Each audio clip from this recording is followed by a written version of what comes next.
राधे राधे दोस्तों, आज आप सुने सूर्य भगवान की व्रत कथा। पूस रविवार के व्रत में अलूना भोजन करे, सूरज भगवान की पूजा करे। इस दिन साक्ष नहीं बनानी चाहिए, सिर नहीं धोना चाहिए, तेल नहीं खाना चाहिए। सूर्य भगवान की पूजा करके पूस रविवार व्रत का कथा सुननी चाहिए, फिर भोजन करना चाहिए।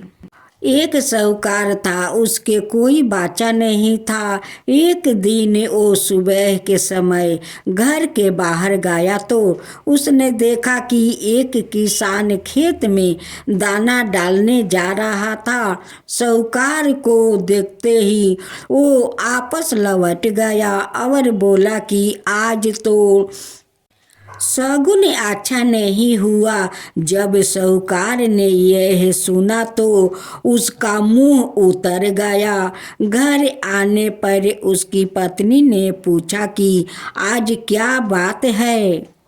साहूकार ने सारी बात बताई तो पत्नी बोली, आज चिड़िया आई तो वो भी बोली बच्चे नहीं है तो दाना कहाँ से मिलेगा, कह कर उड़ गई। साहूकार को क्रोध आ गया। उसी दिन से वो सूरज भगवान की आराधना करने लगा। 12 बरस बीत गए।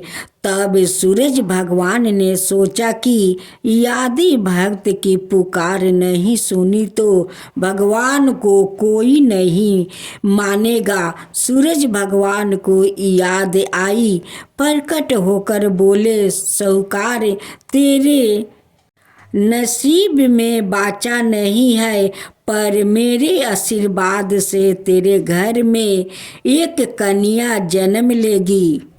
9 महीने का बाद उनके घर में एक कन्या ने जन्म लिया। जब नाउन नहलाने आती तो कन्या हंसती मुस्कुराती। कन्या के मुस्कुराने से ही हीरा मोती गिरते। उन हीरो मोती को नाउन लेकर चली जाती। जब 1.25 महीना बीत गया तब साहूकार की पत्नी नाउन से बोली, अब इसे मैं नहलाऊंगी। जब वो उसने नहलाने लगी तो बच्ची के हंसने पर हीरा मोती गिरने लगे। अब वो समझ गई कि नाउन ने तो खूब हीरे मोती इकट्ठा कर लिए हैं। जब लड़की बड़ी हुई तो माँ बाप ने सोचा कि घर में धन तो बहुत है, घर जमाई रख लेते हैं। उन्होंने एक गरीब लड़का ढूंढा और उसके साथ अपनी लड़की का विवाह करवा दिया। माँ तो दिन उगते ही बेटी को उठाने जाती और उसका मुंह देखती। तब लड़की का पति बोला, आपने बीच सुबह सुबह माँ का क्या काम है। तो लड़की बोली, माँ का नियम है कि वो सुबह उठते ही मेरा मुंह देखती है। दूसरे दिन वो सुबह उठा और उसका मुंह देखा तो उसके मुंह से हीरे मोती बिखरने लगे।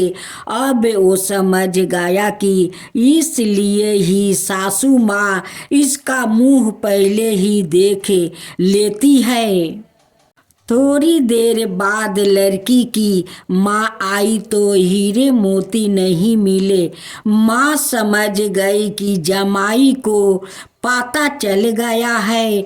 माँ के मन में कपट आया। उसने एक आदमी को जमाई को जाने से खत्म करने के लिए भेज दिया। आदमी ने जमाई को मार दिया और उसको सिर सासू को लाकर दे दिया। सूरज भगवान ने देखा कि हमारी दी हुई कन्या का पति मार दिया गया है। सूरज भगवान मनुष्य रूप में भिक्षा मांगने आए और उस कन्या का पति का सिर साथ में लेकर आए। उन्होंने उसके अंग जोड़कर अमृत का छींटा दिया। तब उसका पति उठकर बैठ गया। घर गया तो बेटी ने पूछा, पूष रविवार व्रत का मेरा नियम है कि दिन अस्त हुए के बाद खाना नहीं खाना, तो फिर आप इतनी देर से क्यों आए?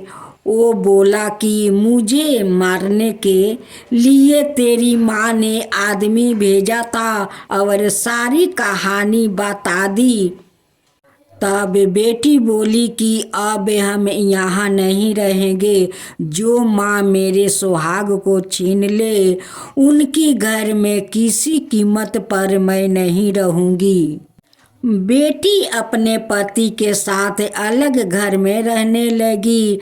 इसके घर में सुख समृद्धि हो गई और उसकी माँ के घर में धीरे धीरे दरिद्रता आ गई। जैसे सूरज भगवान बेटी पर प्रसन्न हुए, वैसे ही सब पर प्रसन्न रहना। सूर्या भगवान की जय, सूर्या भगवान की जय। राधे राधे दोस्तों, आज आप सुने यमराज जी की व्रत कथा। यमराज को मृत्युक के देवता कहा जाता है। धार्मिक मानता है कि मनुष्यों के प्राण निकालने के बाद यमदेव ही है जो मृत्यु के बाद उनके कर्मों को दंड देते हैं। मृत्यु के देवता से सभी डरते हैं, लेकिन पौराणिक कथाओं के अनुसार एक व्याकृत ऐसा भी हुआ जो मृत्यु के देवता से बिल्कुल भी नहीं डरा। वो जब यमराज के दरबार में पहुंचा तो अपने जीवन काल में हुए घटना के लिए यमराज को ही दोषी बना दिया। आइए जानते हैं कौन था वो जिसे यमराज को श्राप दिया और फिर यमराज को धरती पर जन्म के रूप में जन्म लेना पड़ा। यमराज को किसने और कब श्राप मिला, इस विषय में महाभारत में ही जिक्र किया गया है।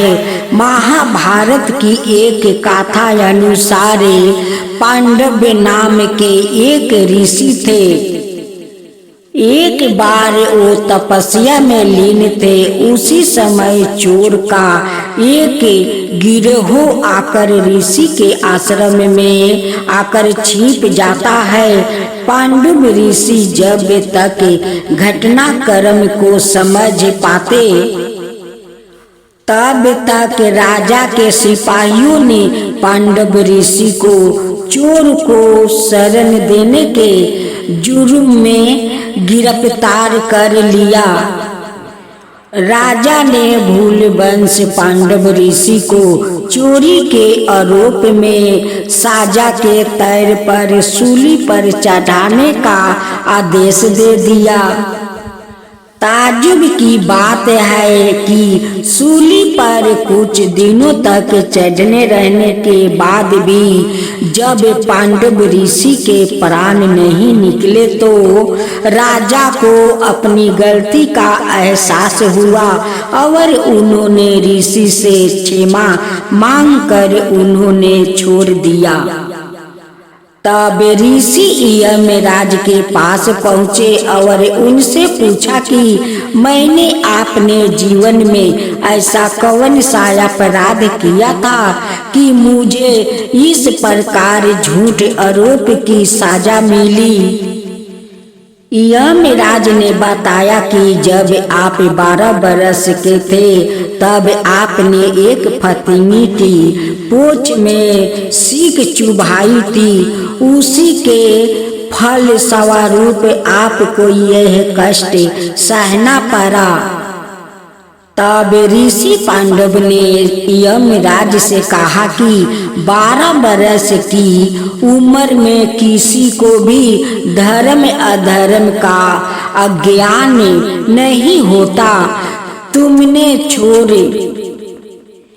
छोटे अपराध का 12 दंड दिया है, इसलिए मैं तुम्हें श्राप देता हूँ कि तुम्हें दृष्टि योनि में एक दासी पुत्र के रूप में जन्म लेना पड़ेगा।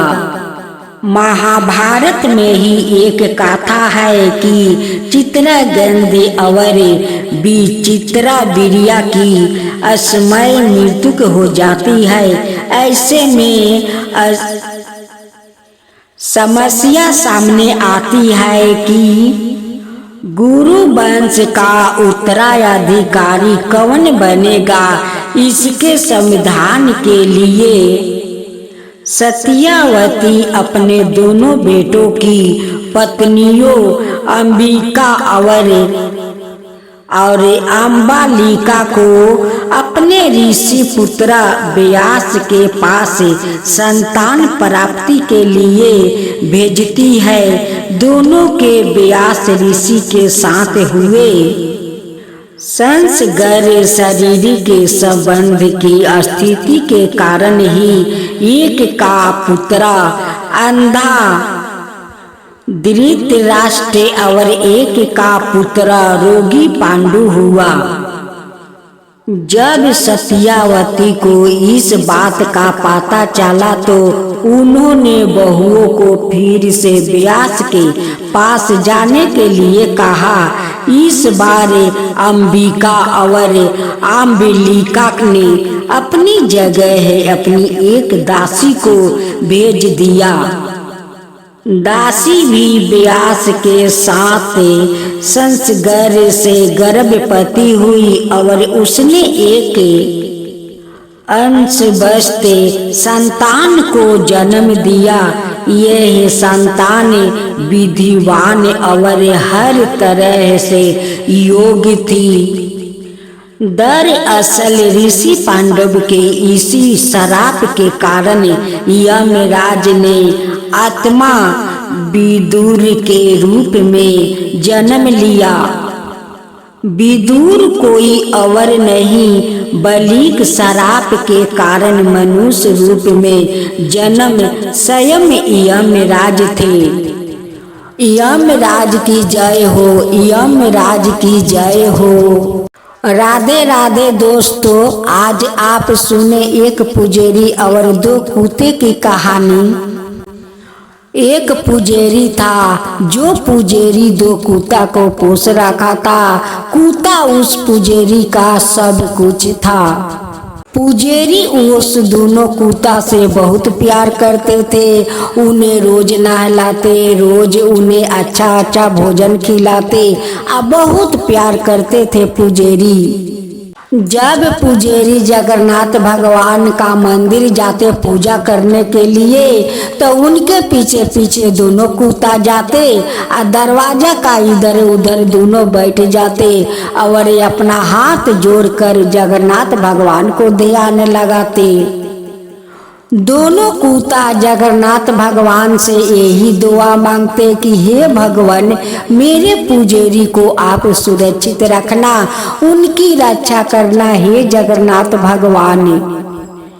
पुजारी अपना दोनों कुत्ता का कभी कुत्ता कहकर नहीं बुलाया, उन्हें भैरवनाथ कहकर बुलाया करते और उनसे बहुत प्यार करते। कुत्तों दोनों पुजारी का बगैर नहीं रह सकता था। एक दिन अचानक पुजारी का तो तबीयत खराब हो गया, बहुत तेज का बुखार था। अब दोनों भैरवनाथ बाहर खड़े हुए वो पुजारी का इंतजार कर रहे थे कि अब पुजारी उठेंगे, अब उठेंगे। दोनों भैरवनाथ बार बार घड़ी का कांटा देख रहे थे कि पुजारी तो रोज 7 बजे उठ जाते हैं, आज क्या बात है कि अभी तक नहीं उठे, अभी को तो 8 बज रहा है। जब दोनों कूता घर के अंदर जाते हैं तो जाकर देखते हैं कि पुजेरी का तो बहुत तेज का बुखार है।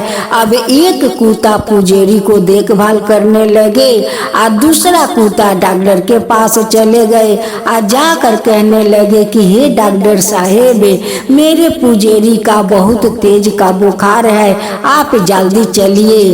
उस कूता को बात सुनकर डॉक्टर तो जल्द से जल्द उनके घर पहुंच गए। आप पुजेरी को दवा सुई शुरू कर दिया। अब तो डॉक्टर पुजेरी का सुई दवा दिया और कुछ दवा भी दिया और बोला कि भैरवनाथ इस दवा को पुजेरी को खिला देना। अब तो पुजेरी तो ठीक हो गया। ठीक होने के बाद जो रथ पर रोज उस जगन्नाथ भगवान का मंदिर पूजा करने जाते थे, एक दिन अचानक उस रथ का घोड़ा का मृत्यु हो गया।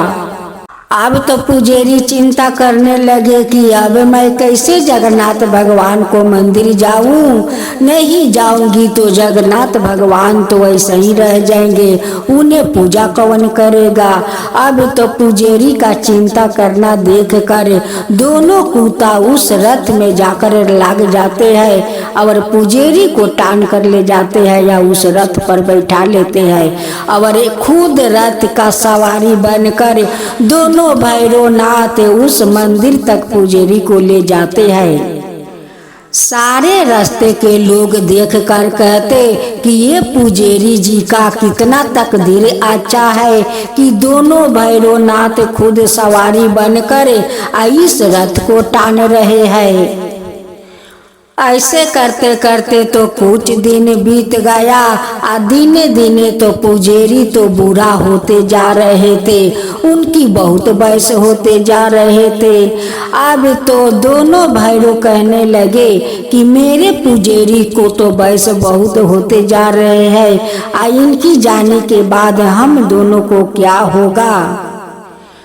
एक दिन की बात है, दोनों भैरव जगन्नाथ भगवान के मंदिर जाते हैं, हाथ जोड़कर जगन्नाथ भगवान से कहते हैं कि हे भगवान, पुजेरी मेरा माता है, वही मेरा पिता है, अगर उन्हें कुछ हो गया तो हम दोनों तो अनाथ हो जाएंगे, हमारा देखभाल कौन करेंगे भगवान, कौन करेंगे। उस लिए आप मेरे पुजेरी को रक्षा कीजिए। उस दोनों भैरव के बात सुनकर स्वयं जगन्नाथ भगवान प्रकट होते हैं। अब भैरवनाथ से कहते हैं कि देखो भैरव, एक दिन तो सभी को जाना ही पड़ेगा, सब लोग रहने के लिए तो आते नहीं है, एक दिन उन्हें जाना पड़ता है। तुम्हारा पुजेरी को तो वयस हो चुका है, कब न कब जमदूत आएंगे और उन्हें लेकर चले जाएंगे। एक दिन बूढ़ापा के होने पर सबको जाना पड़ता है। जगन्नाथ भगवान कहते हैं कि देखो भैरवनाथ, तुम लोग चिंता मत करो, इतना दिन से तो तुम लोग पुजेरी को रथ टानते हो, एक दिन जब तुम्हारा पुजेरी नहीं रहेंगे तब दोनों मेरा रथ टानना। जब तुम्हारा पुजेरी नहीं रहेंगे तब तुम दोनों मेरा सवारी बन जाना, मेरा रथ टानना। अब दोनों भैरवनाथ सर झुकाकर प्रणाम करते हैं कि ठीक है भगवान, मैं आपको रथ टानूंगी, आपको सवारी बनूंगी। ऐसे करते करते एक दिन पुजेरी फिर से बीमार पड़ जाता है, बहुत तेज का बुखार हो जाता है। उन्हें तो बहुत वयस हो चुका था और कितना दिन पुजेरी टिकता।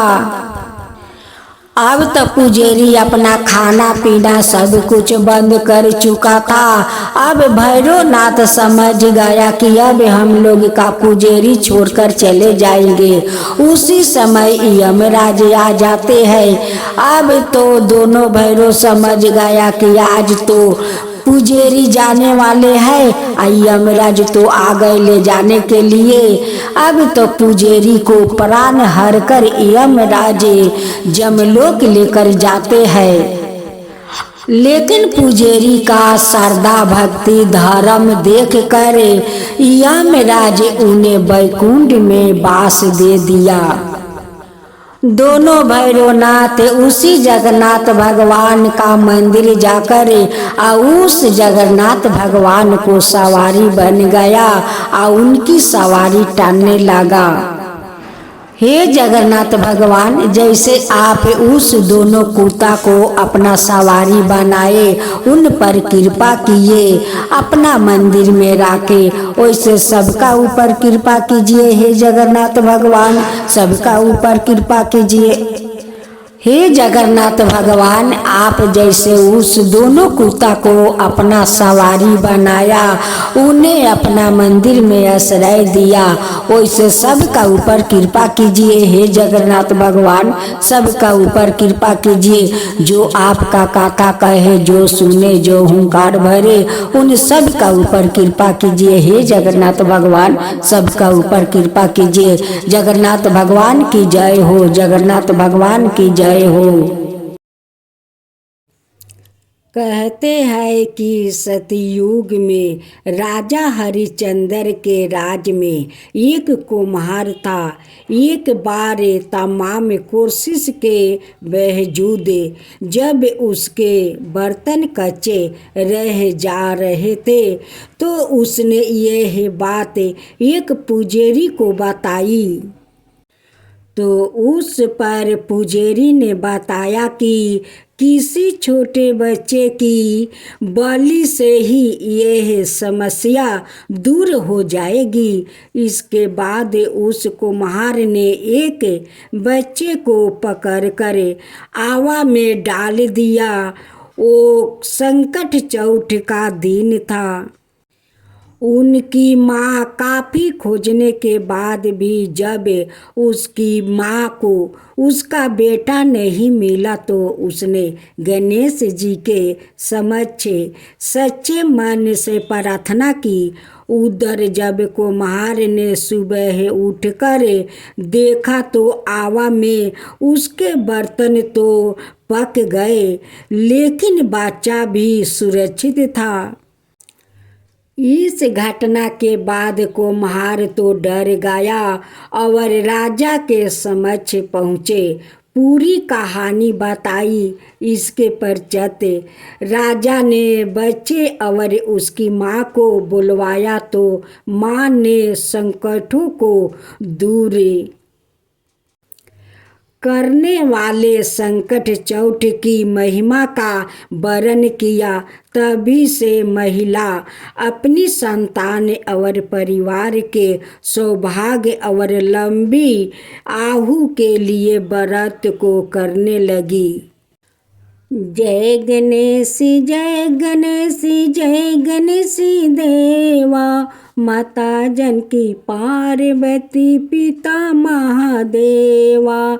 जय गणेश, जय गणेश, जय गणेश देवा, माता जानकी पार्वती पिता महादेवा। एक दंत दयावंती, चार भुजी धारी, मस्तक सिंदूर सोहे मूस की सवारी। जय गणेश, जय गणेश, जय गणेश देवा, अंधन को आँख देते, कोरियन को काया, बाजिन को पुत्र देते, निर्धन को माया। जय गणेश, जय गणेश, जय गणेश देवा, माता जानकी पार्वती पिता महादेवा। हार चढ़े, फूल चढ़े और चढ़े मेवा, लड्डुअन का भोग लगे, संत करे सेवा। जय गणेश, जय गणेश, जय गणेश देवा, दीनन की लाज रखो, शुभ सुती बारी, कामना को पूरा करो, जग बलिहारी। जय गणेश, जय गणेश, जय गणेश देवा, सूर्य शाम शरण आए सफल की जो सेवा, सूर्य शाम शरण आए सफल की जो सेवा। जय गणेश जय गणेश जय गणेश देवा, माता जानकी पार्वती पिता महादेवा। जय गणेश जय गणेश जय गणेश देवा, माता जानकी पार्वती पिता महादेवा। एक ब्राह्मण के बुध नाम का बेटा एक बुधनी नाम की बेटी थी। ब्राह्मणी सबका आटा पीसती, उसमें से थोड़ा बचा कर ले आती। बेटी के माना करने पर मानती नहीं। एक बार ब्राह्मणी पीहर गई, पीछे से बुधनी बेटी सबका आटा पीसती पर राखती नहीं। ब्राह्मणी पीहर से आई तो सबने उसे कहा कि तू हमारा आटा चोराती थी, तेरी बेटी हमको पूरा देती है, हम तुझे पीसना नहीं देंगे। अब तो सबके जाते ही वो बुधनी को मारने लगी और बोली, इसका कुत्ते से विवाह करा के घर से रवाना कर देंगे। बुध भगवान ने सोचा, बेटी सत्य से रही है, इसका कष्ट मिटाना पड़ेगा। भगवान कुत्ते का भेष बनाकर आए। उसके भाई ने उस कुत्ते के ही तिलक कर दिया। सारे गांव में गूंज हो रही थी कि भगवान का विवाह हो रहा है। बुधनी की माँ जिससे काम करवाए वही कहे हमको तो फुर्सत नहीं है, भगवान का विवाह का काम है। अब तो वो परेशान होके बुधनी को और मारने लगी। बोली कि तू निर्भागी है, जो तेरे विवाह का कोई कान नहीं झेलता। विवाह की बेला भगवान कुत्ते का रूप ले गांव में हाला हो गया कि बुधनी का विवाह कुत्ते से हो रहे है। बोली भगवान, अब परीक्षा मत लेवो, सब मेरी हंसी कर रही है। तो भगवान असली रूप में आ गए और विदा होते समय पालकी में बुधनी को 100 भंगार कर बैठा और विदा कराई। ससुराल में समय बीता। एक बुधनी की सहेली बोली, भगवान तुझे तो ऊंची रखते हैं पर सात की चाबी तुझे नहीं देते। बुधनी चाबी की जिद भगवान से करने लगी तो भगवान ने चाबी दे दी।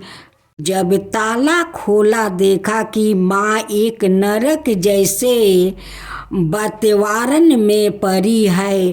तुरंत भगवान के पास जाकर बोली, मेरी माँ की ये दशा क्यों हुई? भगवान बोले, ये है अपने कर्मों का दुख भोग रही है।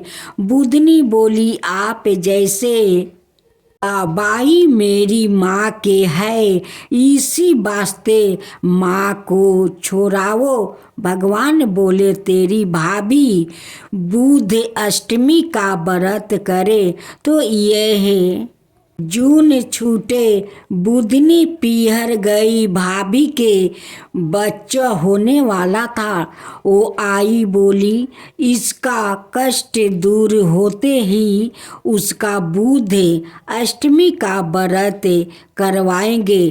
थोड़ी देर में भाभी के लड़का हुआ, बेटा हुआ। बाद में बुधनी बोली, चांद ने अखबारे में बुधवार को आने वाली अष्टमी का 8 व्रत करके 90 में उद्यापन करना। पोथी सुनी 8 जोरा, जोरी को जिमा करे बस्तर देने दक्षिणा देना, और हाथ जोड़ कर कहना मेरे माँ बाप जिस जून में होवे वहाँ से निकाल कर बैकुंठ में वास करे। बुध और उसकी स्त्री ने यह व्रत किया और नरक से उसकी माँ को छुड़वा बैकुंठ का वास करवाया। बुधनी जी ने अपनी माँ को नरक से छुड़वाया, उसी तरह सबको बेटियाँ अपनी माँ को बैकुंठ वास के लिए यह व्रत करे।